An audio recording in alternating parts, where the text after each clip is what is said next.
Riavana malala rehetra ao amin'ny Tompo ho aminareo rehetra ny fahasoavana sy ny fiadanana avy amin'ilay ankehitriny sy taloha ary ho avy ary avy amin'ny Jesosy-Kristy vavolombelona marina sy lamatoa amin'ny maty ary lehibe ny mpanjaka amin'ny tany. Amen. Mitsangana hanao ny hira fanevan'ny 520 taona ny sampana Dorkasy sy ny 520 taona ny centre Tabita isika.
Hideran'Andriamanitra isika salamo fahenina amin'ny telopolo andininy fahafito hatramin'ny fahasivy.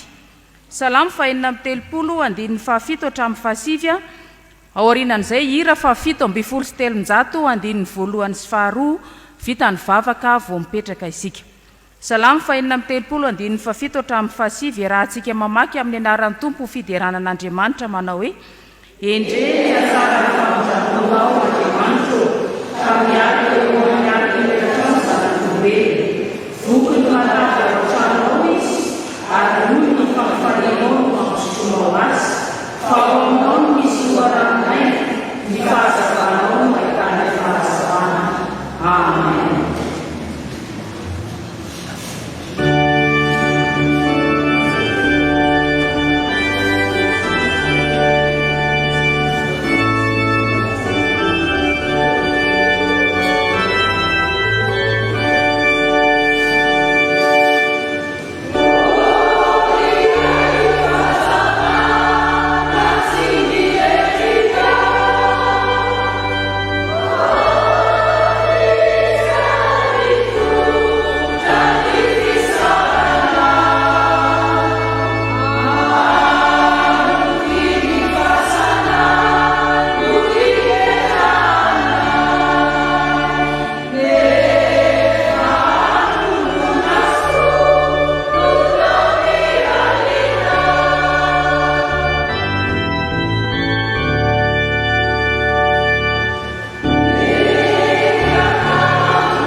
vavaksika tompo ray any an-danitra mideranao izahay manome voninahitra anao manandratra anao fa andriamanitry ny famindrampo ianao ary ombonanay amin'ny mpanao salamo ny fiderananao fa tena tsara ny famindramponao aminay zay mialaka eo ambany elatrao dia tena fenonao zany famindramponao zany ary izany no ideranay sy anomezanay voninahitra ny anaranao manoloana ny famindramponao aminay anefa dia miariary ny fanaovanay tsinitsinina izany famindramponao zany fa raha fantatray hoe mamindra fo ianao dia vao maika manota ihany izahay tompo ray any an-danitra mamindra fo aminay manoloana ny fahalebiazanao sy ny voninahitrao dia miariary ny mahatsinitsinina anay olombelona maditra mora miodina eo anatrehanao tsy mankatony teninao ary dia mamindra fo aminay tsirairay avy notominao izay rehetra ka tonga eto antranonao iaona aminao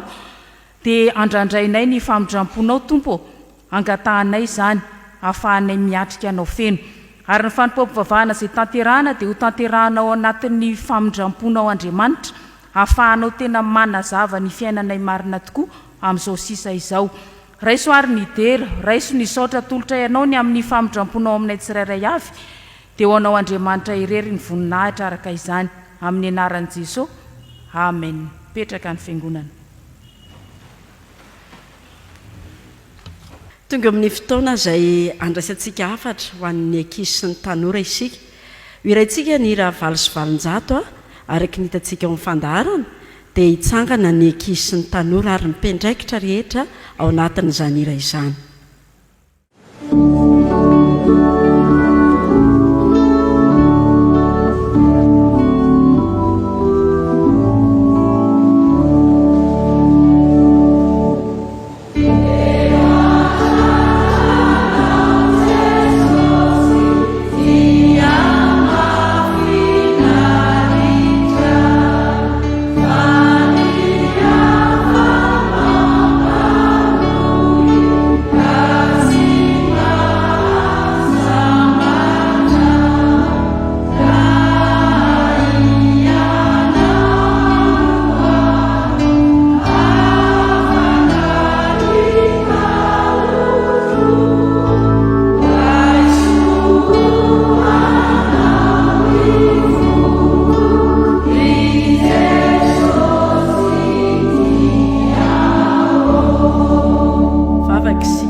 Jesosy misaotranao zay fa mahafantatra tsara ny zavatra iainanay ianao ary manakambara aminay indray amin'ity andro anio ity sokafo ny fomam-panahinay ary omeo anay ny fananao masina mba azahoanay manakatra indray ny afatra ao anay avy amin'ny teninao amin'ny alanan Jesy-Kristy zokinay no azonay mivavaka toy izany amen petraka isika ry havana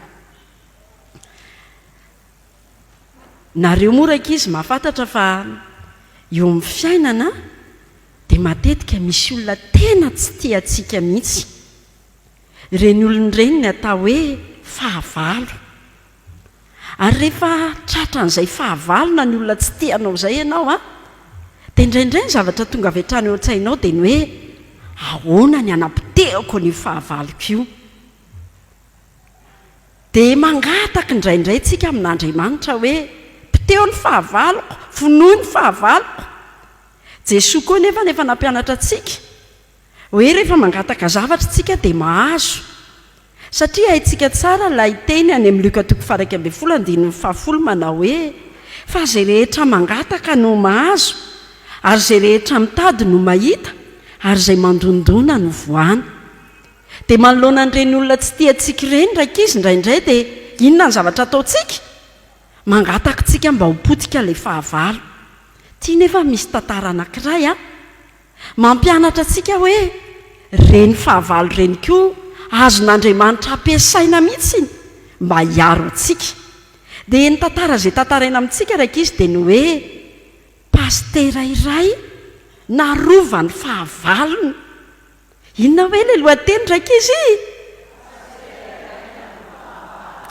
nisy pastera vavy anankiray izay tokoa izay nirahana tany amin'ireny atao hoe savaovao na poste d'évangélisation rehefa nandeha nitoriteny tany izy dia tena nyrehadrehatra mihitsy tamin'izany fitoriteny, nampibebak'olona, nanitsy ny fiarahamonina, tsy mety ny manao ratsy, tsy mety ny mangalatra, tsy mety ny mijangajanga, tsy mety ny manompo sampy.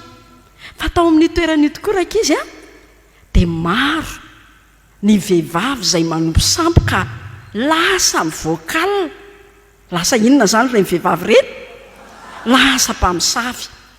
Dia ity paster ity zany dia mitory-teny tamin'ireo olon'ireo, dia nisy ny ovafo, fa nisy koa anefa tena tezitra ary ny vonto-fo mihitsiny, dia lasa fahavalon'ilay paster, lasa nankahalan'ilay paster.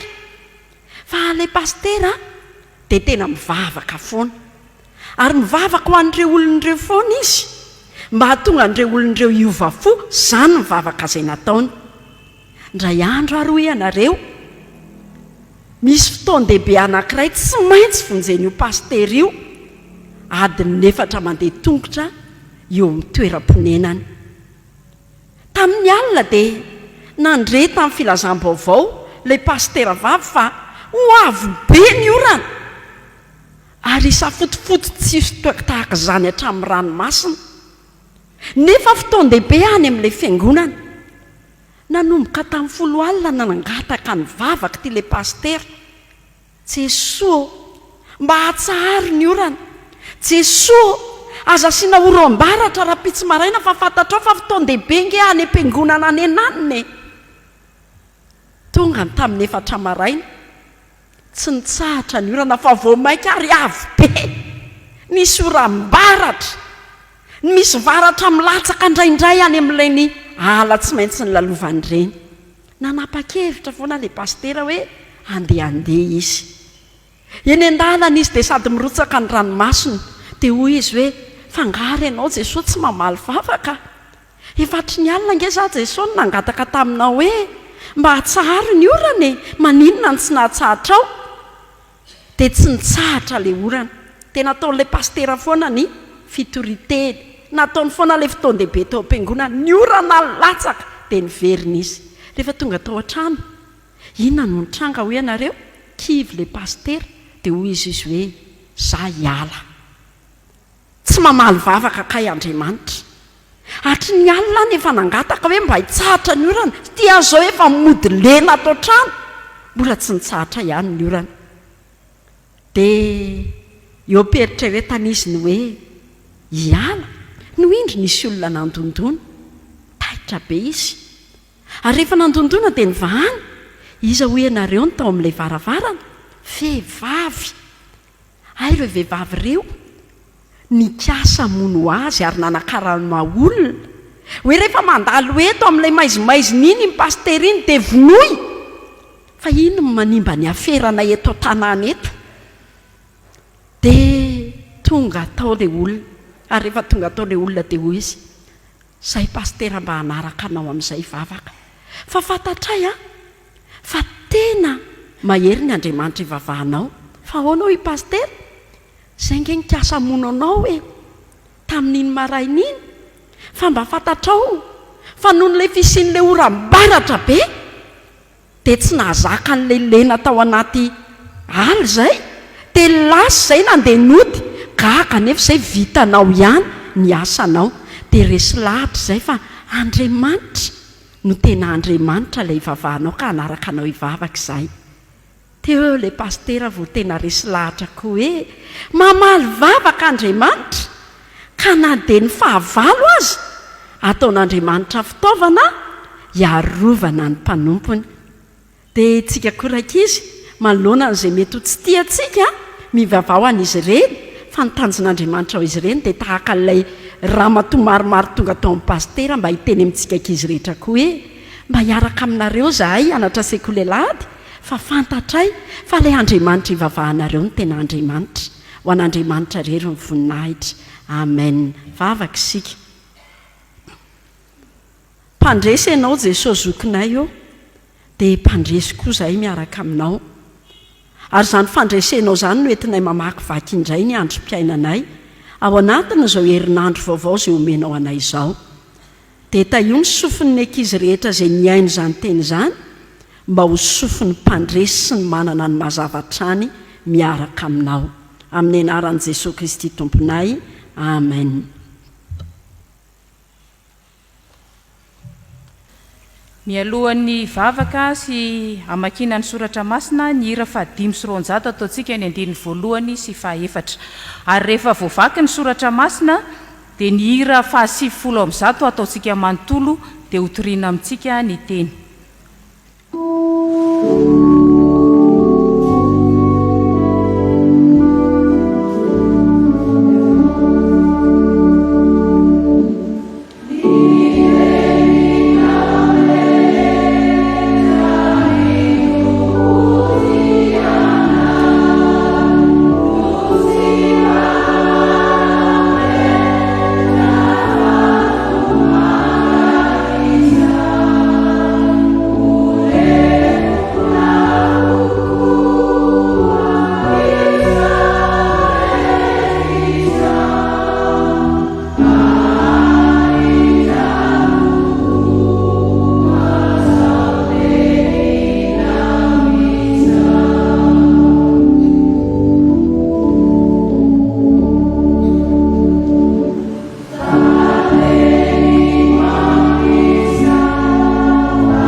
Mbavaka sika riavana. Andriamanitra rainay io isaoranay anao ny ahafahanay indray manana fotoana andrenesana ny teninao. Fotoana sarobidy loatra eo amin'ny fiainanay izany satria ny teninao mantsy dia manoro lalana anay, manazava ny lalanay ary raha sendra diso lalana izay dia manitsy ny dianay. Ny teninao dia mampahery anay amin'ny fotoana rehetra sy ny vanim-potoana rehetra izay miseho eo amin'ny fiainanay. Mamonjy anay, manavao anay. Ka irina indrindra Tompo ny fanahinao masina mba hiasa aminkery aminay tsirairay avy. Ahafahanay indray mandray sy mahatakatra izay tianao mampitaina aminay. Dia ho tany lonaka tokoa ny fonay haniriny zany teninao izany dia hiavao sy tombo hatrany amin'ny finoananao ary ny mpanomponao izay hitondra ny teninao dia ianao mihitsy no hiteny amin'ny alalany mba ho aina ho anay rehetra izay miaino. Dia mitenena ary Tompo amin'ny alalan'ilay efa nofidianao fa vonay hiaino izahay mpanomponao. Misaotra Tompo amin'ny anaranao irery any no anaovanay ny vavakay. Amen. Iaraka amaky ny vivakon'ny soratra masina isika. Amin'ny anaran'i Jesosy Tompo ao amin'ny Salamo 7:20 andininy voalohany hatramin'ny farany. Salamo 7:20 andininy voalohany hatramin'ny farany, vakiana amin'ny anaran'i Jesosy Tompo. Meo rariny aho Andriamanitro, ary alaharo ny teniko haharesy ny firenena tsy misy famindrampo. Fonjeo aho afaka amin'ny lehilahy mpamitaka sy mpanao meloka, fa ianao no Andriamanitry ny heriko. Nahoana no manary ahy ianao? Nahoana no mandeha manjoretra aho noho ny fampoaorian'ny fahavaloko? Ampandehano ny fahazavanao sy ny fahamarinanao. Aoka hitarika ireo ka hitondra ho any atendrompohitra ao masina, dia ho any amin'ny taberna kelinao. Dia akany amin'ny altaran'Andriamanitra aho, dia any amin'ny Andriamanitra ny fifaliako indrindra. Ary hideranao amin'ny lokanga aho, ry Andriamanitro dia Andriamanitro. Nahoana ny mitanodrika ianao ry fanahiko, ary nahoana no mitoloko ato anatiko ianao? Manantenan'Andriamanitra, fa mbola hidera azy ihany aho. izy ny famonjena ny tavako sady Andriamanitro. Amen. Filazantsara araka ny Jaona toko fa 20 andiny faraky ambin'ny folo ka hatramin'ny fahavalo ambin'ny folo. Jaona toko fa 20 andiny faraky ambin'ny folo ka hatramin'ny fahavalo ambin'ny folo vakitsika amin'ny anaran'i Jesosy.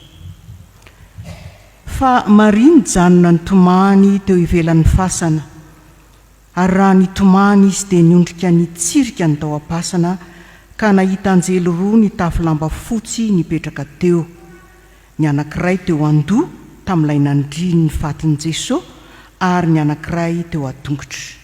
Ary hoy ireo taminy, raha vehivavy nahoana ianao no mitomany? Dia hoy izy, satria nalain'ny olona ny tompo ka tsy fantatro izay nametrahany azy. Rehefa nilaza izany izy dia nitodika ka nahita an'i Jesosy nitsangana teo, nefa tsy fantany ho Jesosy.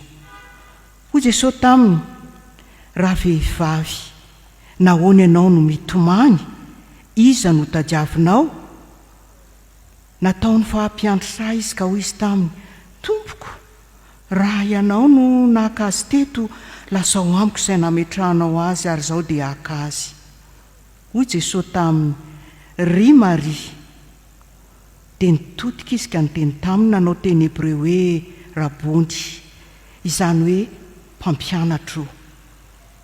Hoy Jesosy taminy, aza manendry ahy fa tsy mbola niakatra tany amin'ny ray aho, fa mandehana makany amin'ny rahalahiko ka lazao aminy hoe miakatra ho any amin'ny raiko sy ny rainareo aho ary ho any amin'ny Andriamanitro sy Andriamanitrareo. Dia tonga Maria Magdalena ka nilaza tamin'ny mpianatra hoe efa nahita ny Tompo aho, sady izany teny izany no nolazainy taminy. Amen.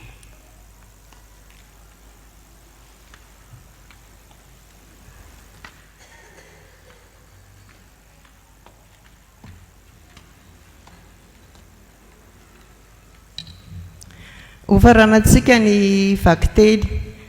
Izany dia ho hitantsika ao amin'ny epistily ho an'ny Titosy, toko faharoa ny andininy voalohany ka hatramin'ny fahadimy.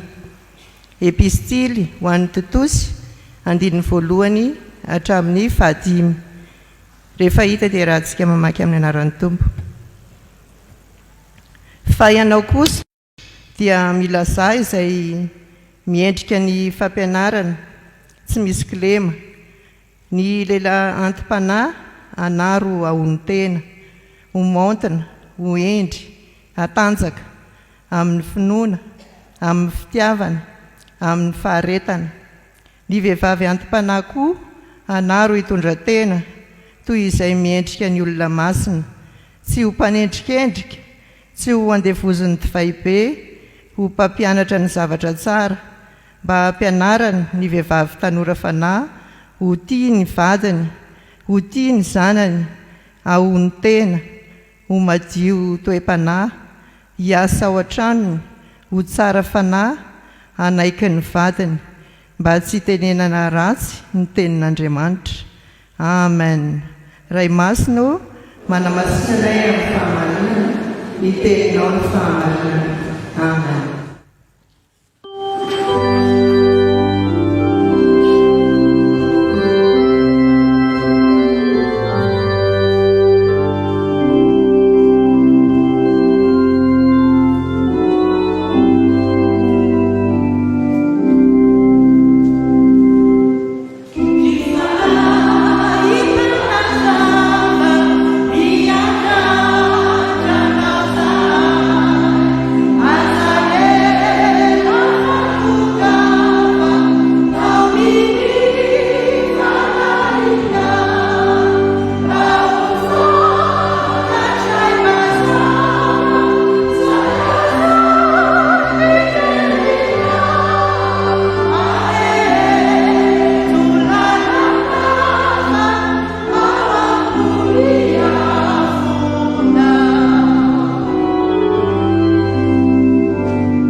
mahazo toerana riavana.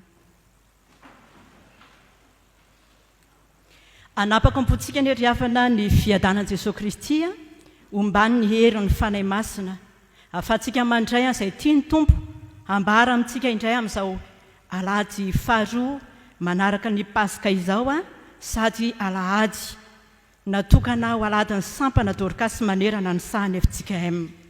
Mbola mbantsitsika loha hevitra manao hoe manazava ny mpino ny Tompo.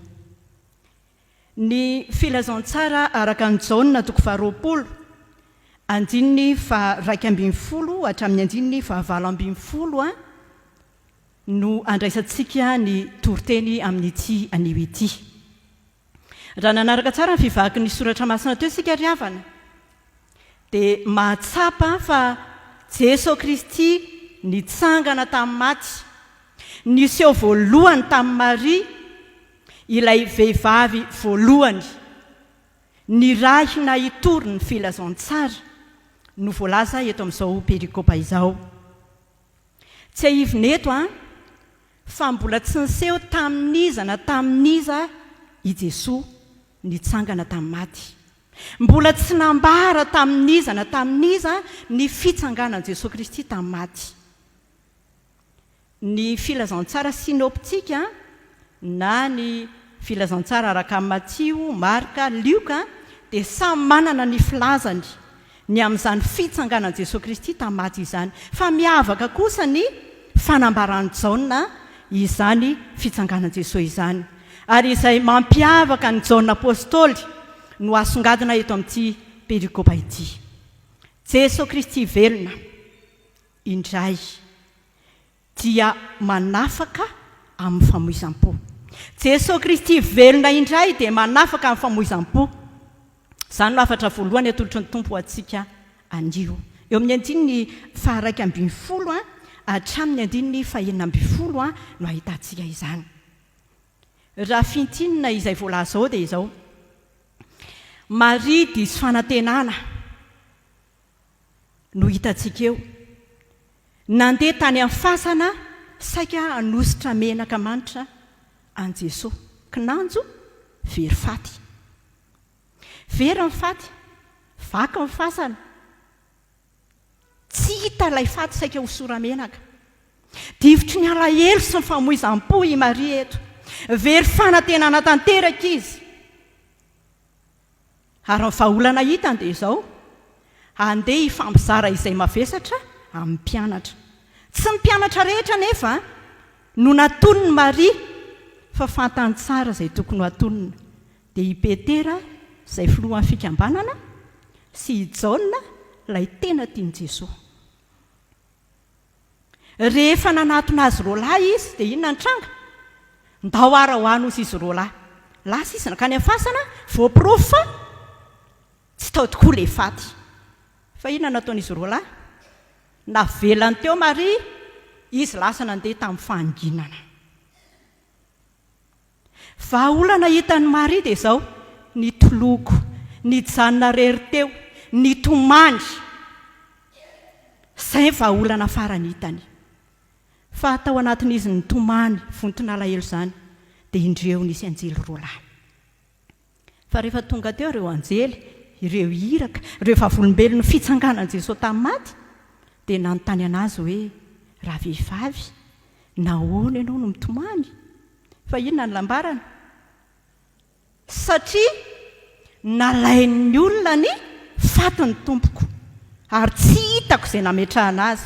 Fa tao aorianan'izay valiteny izay, tsy hitako ilay anjely. Ngano ilay anjely teny hoe maherezy, ilay anjely angano teny hoe mionona. Fa dia tsy hita ilay anjely. Mbola divitry ny alahelo tao ihany Maria. Ary farany Jesosy no niteny taminy. Nantany azy ny manjo azy. Ny antony ny alahelo lalina tao anatiny nahatonga azy nitomandrery teo. Ary vao nare i Maria ny feo an Jesosy nanonona azy tamin'ny anarany, dia tsapany niaraka tamin'izay fa io ilay tompony, io ilay mpampianatra azy, io ilay nekeny ho Andriamaniny, ka dia nisinda niaraka tamin'izay ny alahelony fa heniky ny fifaliana i Maria. Akory zany hafaliany nahita ny Jesosy velona ny antoraka teo aminy ka ny teny mpampianatra. Raha ianao re zany zao teo amin'ny toerana ianao le nytanondrika an'alahelo be iny no nisy nanonona tamin'ny anaranao, asa re iza faly ve ianao, afaka ve ny alahelonao? Ry havana, izao tontolo izao dia mandiso fanantenanantsika mandrakariva. Feno aizina izao tontolo izao, aizina no mandrakotra amin'ny firenena, fa tonga ny tompo anazava. Olana sesilany ny atolotra izao tontolo izao antsika, ny fampisarahana antsika amin'ny olon-tiana sy ny sisa. Maro ny tratra ny famoizam-po, maro ireo lasa midoroka zava-mahadomelona, maro ireo lasa dala, firifiry ireo rava tokantrano, firy ny kamboty tsy fidy noho ny fahafatezana tsy aradrariny amin'izao vaninandro iainantsika izao. Noho ny etraketraka izao tontolo izao, izany rehetra izany. Kanefa ny vahaolana hitantsika amin'ny maha-olombelona dia ny mandeha mila vonjy etsero, mitady an'izay olona heverintsika fa vahaolana, mitady an'izay namana akaiky fampizarana an'izay mavesatra. Kinanjo tsy misy fampaherezana akory ilozan'ny olona rereo ianao ary vao maika amin'ny tombony alahelonao. Ao ireo izay manontany fotsiny ny olanao, fa inona problema anareo fa inona ny olana fa tenenao aminy ane ny olanao nga izy mitondra vahaolana akory.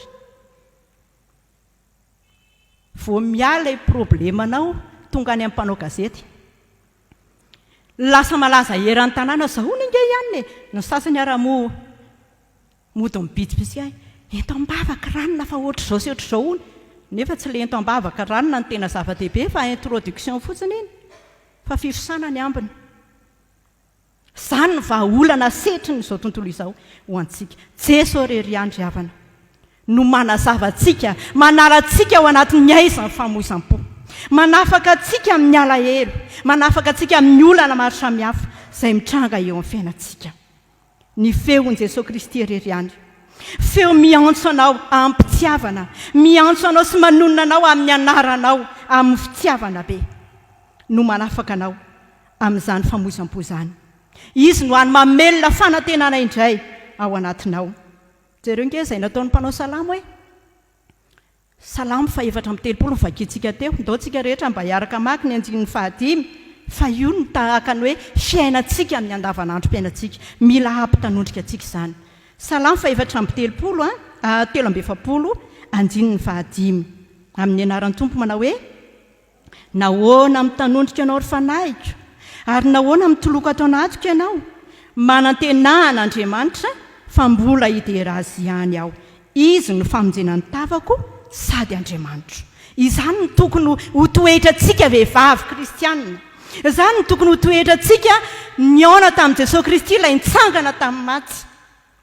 Raha manompo Andriamanitra velona ianao, Jesosy Kristy velona ilay arahanao, dia tokony ho feno fanantenana mandrakariva, hideran'Andriamanitra amin'ny fotoana rehetra, na inona mampitomany amin'izao fiainana izao.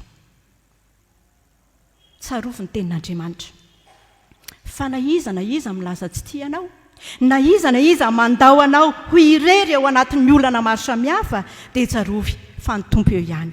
Hoy izy hoe fitiavana mandrakizay no tiavako anao, ka izany namparetako famindram-po anao. Malala eo masoko ianao, eny be voninahitra ianao, sady tiako. Ary hoy izy aminao hoe zanako ianao, adidiko ianao, ka inona mbola mampitanondrika anao? Mitraka, mibanjina ny lanitra, mifalia ao amin'ny Tompo, fa izy no hany fanantenana. Jesosy Kristy velona, nitsangana tamin'ny maty dia manafaka anao amin'ny famoizam-po, mampitraka anao indray, izay mitanondrika, mba hiaino ny feony andray ny teniny ho filamatra eo amin'ny fiainanao. Fa tsy izany andry havana. Fa ny afatra faharoa izay omeny Tompo antsika amin'ny alalan'izao perikopy izao, Jesosy Kristy velona indray dia maniraka anao hitory ny filazantsara. Jesosy Kristy velona indray dia maniraka anao hitory ny filazantsara. Ny andiny 17 sy ny andiny 19 no andraisantsika izany. Hoy Jesosy taminy: aza manenitra aho, fa tsy mbola niakatra tany amin'ny ray aho, fa mandehana makany amin'ny rahalahiko ka lazao aminy hoe miakatra ho any amin'ny raiko sy nydrainareo aho ary ho any amin'Andriamanitro sy Andriamanitrareo. Jesosy Kristy velona eto no maneho fiombonam-piainana amin'ny mpianany izay antsoiny hoe rahalahiko.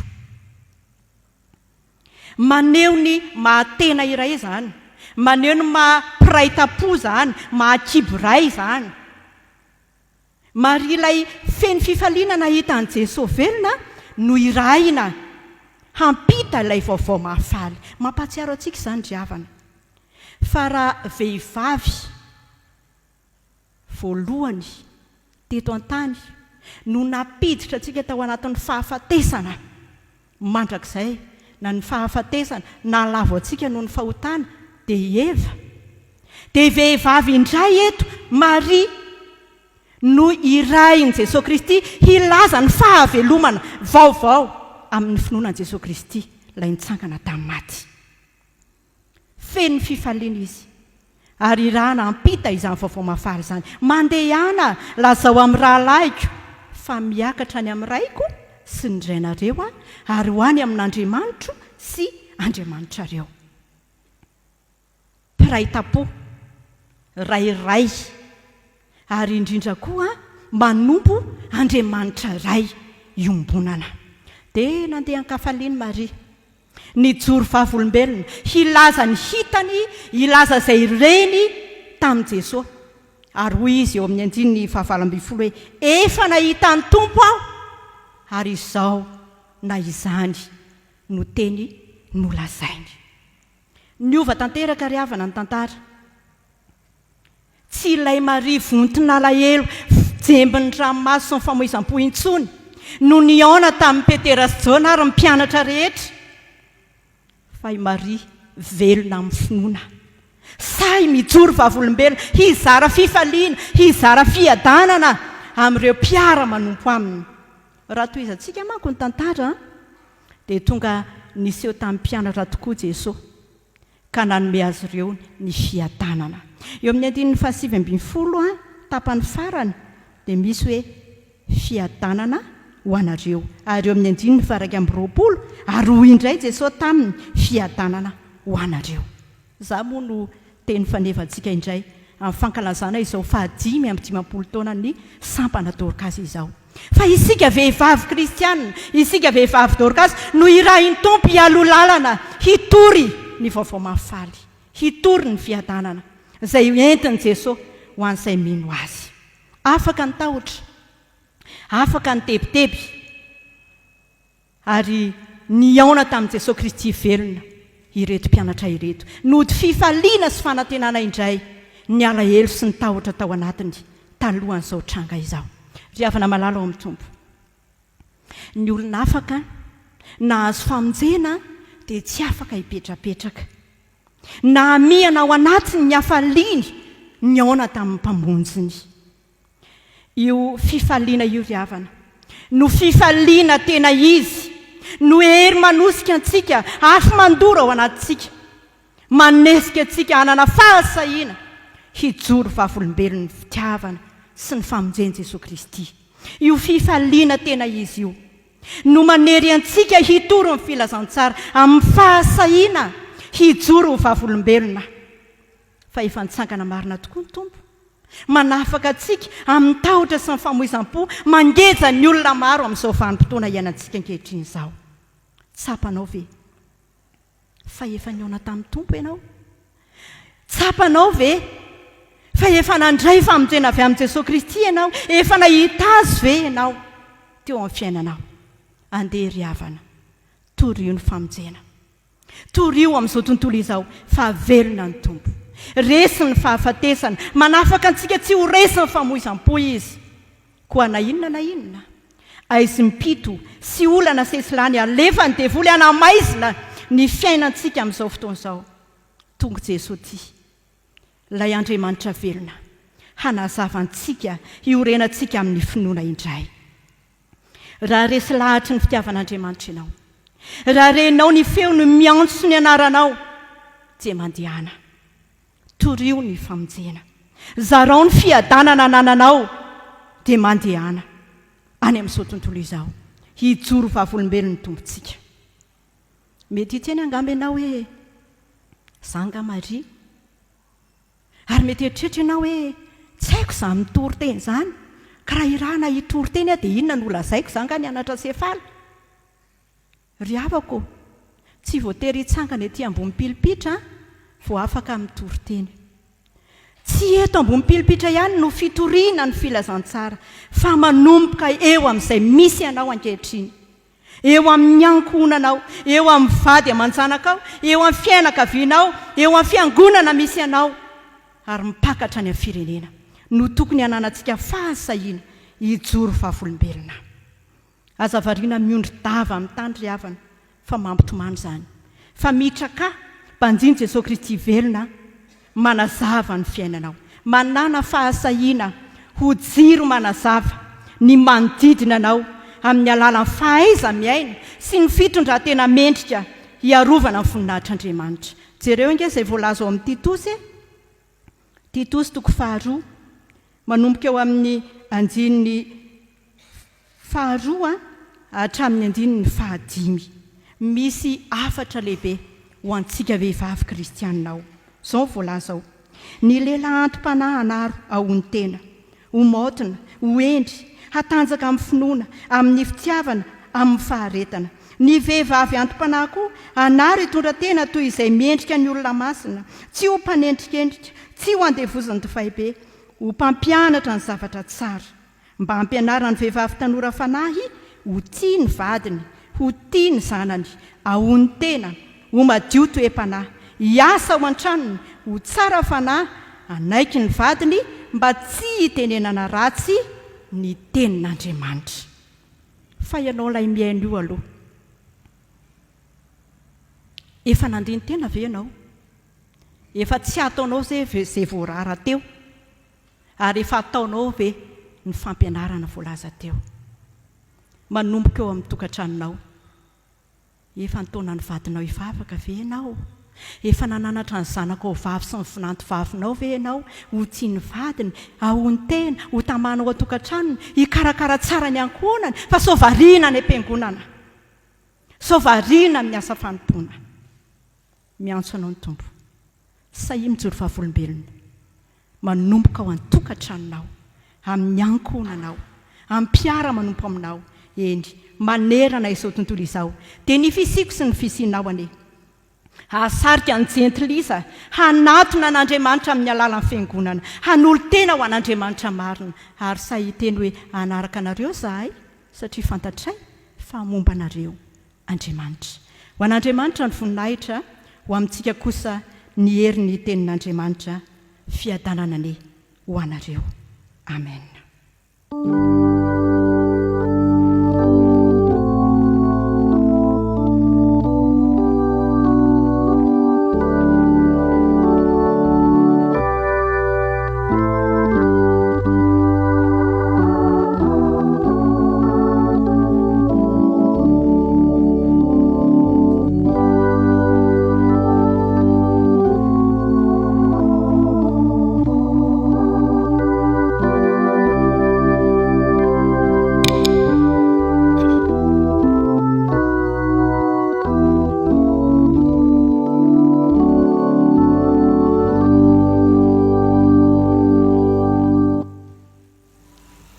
Vavaka sika ry havako,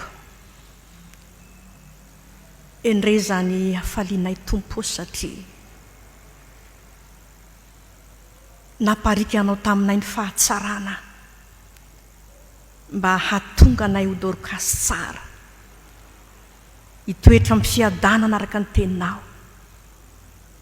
Misaotra Tompo, ny amin'ny mpanomponao zay ny rainao, nitondra ny afatra ao mamy taminay, ary nitondra famelomana indray ho anay Tompo. Misaotra anao zay Andriamanitra ny amin'izany. Velona tokoa ianao Jesosy, ary velona mba ho anay, anafaka ny famozam-po aminay, satria ny Jesosy sarotra ny fiainana iainanay ankehitriny. ny andraikitra ny adidy isan-karazany ary indraindray ary zay dia to mitoetra amin'ny famoizam-po nefa raha nandreny teninao Andriamanitro dia vonikijoro ary vonin-kanompo velona ianao Jesosy ary ny fahavelomanao dia maniraka anay indray andeha hitory ny filazantsara anao dia ny vaovao mafaly ianao Jesosy Kristy. Tompo, na dia tao aza ny faketrahana, na dia tao aza ny avizanana, dia tsy kivy tsy ketraka satria ianao no maniraka dia ndray toy izay vonikijoro amin'izany asa fitoriana ny filazantsara zany amin'ny alalan'ny sampana Dorkasy ao anatin'ny samy fiangonan'i Jesosy Kristy eto Madagaskar. Tompo, misaotra anao zahay ny amin'izao alahady izay imona ny fiangonan'i Jesosy Kristy ao ny sampana Dorkasy. Saotra Tompo, dia tsy andalo fotsiny amin'ny fiainanay zany fa mandrakarivo izay dia aideranao isaotra anao. Misaotra anao koa izay Andriamanitro ny amin'izao fankalazana ny 550 taona ijoroan'ny Dorkasy FJKM zao, indrindra ihany koa ny jobily volafotsy ny centre tabita. Andriamanitro, tsy mora ny asa fa sarotra nefa raha miaraka aminao zay dia zava-pona sy tsinitsino zany fahasarotana zany satria anao mampaherana mandrakariva. Mianjahanjo anatrehanao Tompo, ny tetikasa anay rehetra, ny faniriana rehetra, indrindra Tompo lalana diavina dia enao Tompo no aminay amin'izany fikasany zany satria tianay toetra ny voninahitra ao Andriamanitro dia ianao ny dinay varotra mba hiara-dalana aminay indrindra ireo tompona andraikitra ao amin'izany ao ny Dorkasy FTV-AFiFaB. Tsy miafina ao anatrehanao, mianjanjo aminao, fantatra ny tsiraray avy indrindra fa niezaka ampio Jesosy ary toandry ao koa ny ny komity ny fankalazana ianao ny fanametraka azy ireo amin'ny toerana io dia ampio Jesosy, ianao no tolosaina mahay ho azy ireo ary ianao ny eritanjaka ijoroany izy ireo ary ny Dorkasy rehetra na isam-pitandremana zany ao anatin'izany sondamparitany dia ampairezanao mandrakariva Tompo ka tsy kely soroka amin'izany adidy masina zany, tsy hitandro asasarana amin'ny azakazaka atao satria mamy loatra ny manompanao Jesosy. Mivavaka ihany koa izay Tompo malalo ho an'ity Madagaskar malalanay ity efa nataonao anay ary tsy manana n'izy zay Jesosy antapazana fa ianao ihany. Jereo ny nosonay Tompo, jereo ny vahoaka ao anatin'izany, ampy anao Jesosy ary feno ianao dia meteza ny rantsana sy androdana zay tsy avy aminao fa ampijoro kosa ny avy aminao. Meteza ianao Jesosy ho tanana mitsotra ka amonjy ny firenenay zay tsy miafina ao anatrehanao Tompo, mianjanjo anatrehanao.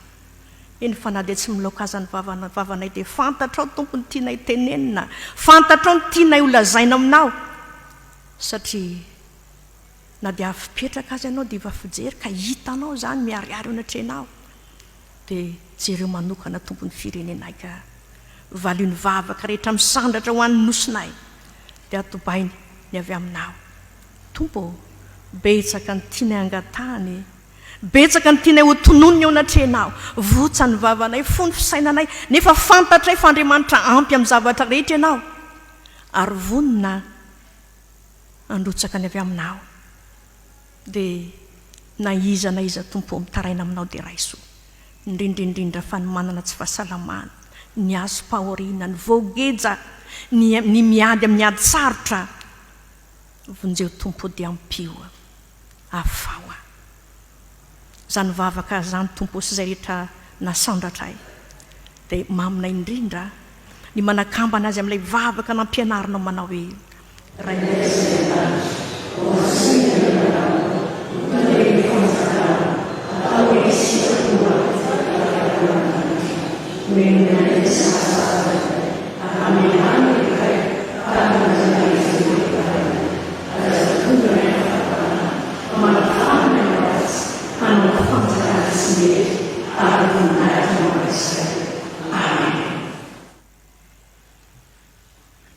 tonga eo amin'ny fotoana izay anaovana ny rakitra isika ry avako malala rakitra tokana ihany no atao tatazana eny mpitoerana dia ataontsika mandritra izany ny hira fahenina amby roapolo ao amin'ny firana fanampiny.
Mitsangana n'olotra ny rakitsika amin'ny hira fa ray sy dimanjato ny andininy fahatelo.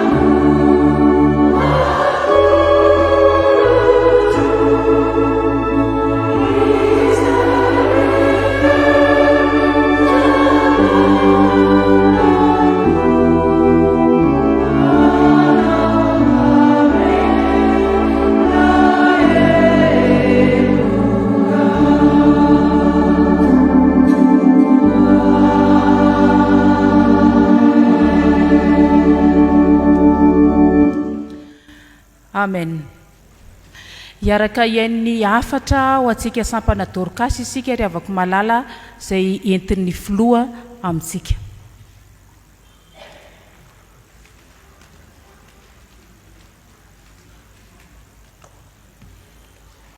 Ho aminareo ry havana ny fahasoavana sy fiadanana avy amin'Andriamanitra ray sy Jesy-Kristy tompontsika. Fiadanana ho anareo Jaona 2:20 izany soratra masina teny fanevany fankalazana an'Andriamanitra no ny 520 taonany sampana Dorkasy sy ny jobily 520 taonany centre tabita izany no entinay miarabantsika fiangonana sy sampana Dorkasy rehetra manirana ny sahan'ny fiangonan'i Jésus-Kristy eto Madagaskar nahatratra izao taom-pahasoavana izao. Isaorana isika tsirairay avy ny Dorkasy synodam-paritany, ianareo komity foibe, ny mpiandraikitra foibe mpiany sampana Dorkasy, ny tondram-bavaka ny asan'ny Dorkasy, ary koa nanohana tamin'ny lafiny rehetra, na ara-kevitra, na ara-materialy, na ara-bola sy ny sisa. Fa Andriamanitra tsy mba tsy marina ka nadino ny asanareo sy ny fitiavana izay nasehonareo ho voninahitry ny anarany. Hebreo 9:10 tapany voalohany. Amin'izao alahady ny sampana Dorkasy izao dia ireto ny afatra sy ny tsara ho fantatra ampitaina amintsika, iomanantsika sy ombonantsika ny fanatanterahana azy. Ao anatin'ny taom-panavaozanareo tompon'andraikitra rehetra eto anivon'ny FJKM isika, ka aoka samy anaraka amin'ny fandaminana eo anivon'ny fitandremana sy ny sinodam-paritany. Voatendro amin'ny andraikitra hafa eto anivon'ny fiangonan'i Jésus-Christ eto Madagaskar ny mpitandrina rakoto vaonoro izay niara-nasa tamintsika nandritra ny 12 taona amin'ny mahatalen'ny tabita. Noho izany dia kalazan'ny jobily volafotsy mampitandrina azy isika ny alakamisy 4:20 avy izao eny amin'ny FJKM Somanandrarany miaradi sinodam-paritany Antananarivo Atsinanana laharana 12. Io fotoana io ihany koa no ankasitrahantsika sy hanaovam-beloma azy mianaka. Noho ny fahasoavan'Andriamanitra dia natratra izao taom-pakalazana izao isika, ka nitsangam-baton'izany arak'izay tanampaky ny komity foibe nivory tamin'ny volana Novambra 2023 dia fiara tsy mataho-dalana sy fanatsarana ny centre tabita. Efa misy tapakila fandraisana fanomezana, fanahany fahafoizana avy amintsika, any amintsika koa laoery havana. Fanivon'izany fankalazana izany dia ho tanterahantsika ny amin'ny FJKM Mandrainarivo Fahasoavana ny alakamisy 13 Mey 2022. Ny komity foibe moa dia ho tanterahany amin'ny FJKM Ambatomanga Federala ny 20 Aogositra, hitoy avy hatrany amin'ny Zakabe ny 20 ka hatramin'ny 4 Aogositra, hanavaozana ny birao sy ny tony eo anivon'ny foibe Dorkasy. Manantena fa samy atsara ambavaka izany fotoana izany isika Dorkasy. Ho faranana ny 5 Aogositra eny amin'ny FJKM Mbomalaza kanana vaovao ny fankalazantsika an'Andriamanitra noho izao fa 5 taona ny sampana Dorkasy sy ny jobily fa 5 taona ny centre tabita. Manantena sady mino isika fa hiara-ezaka hanatrarana ny tanjona.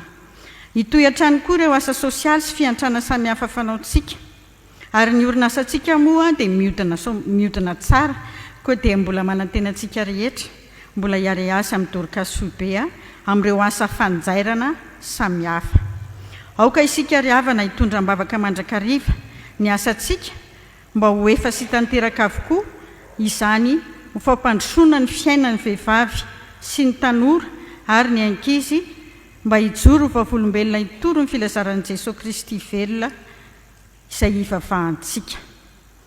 Hijorontsika ho teny faneva mandritra ny taom-piasana vaovao ny hoe fiadanana ho anareo filazantsara araka ny Jaona 20:20, koa dia miorena tsara aza miofa. Koritiana voalohany 5:20, 5:50 tapany faharoa amin'ny anaran'ny birao. Ho an'Andriamanitra irery ny voninahitra. Amen. Amarana izao Fanompoampivavahana izao tsika ry avako malala mialoha ny andraisana ny tsodrano dia nira fa 7:20 ao firana fanampiny, andininy voalohany mialoha ny tsodrano, andininy faharoa ao aorianany tsodrano. Amen.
raiso amin'ny finoana fa taterahan'ny tompo aminao a zao tsodranotononona amin'ny anaran'izao.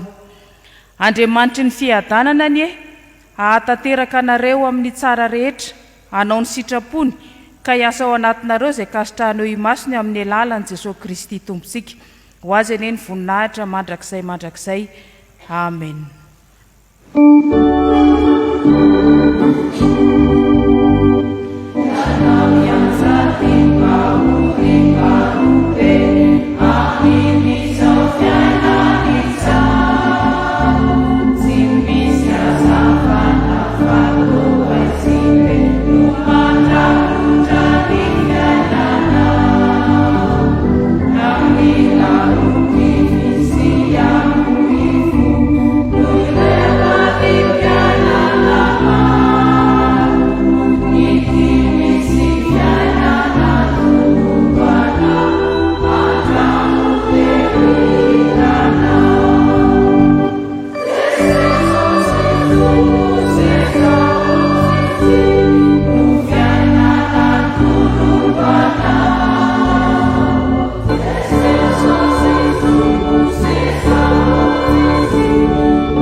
Petraka mivavaka mangina ny fiangonana.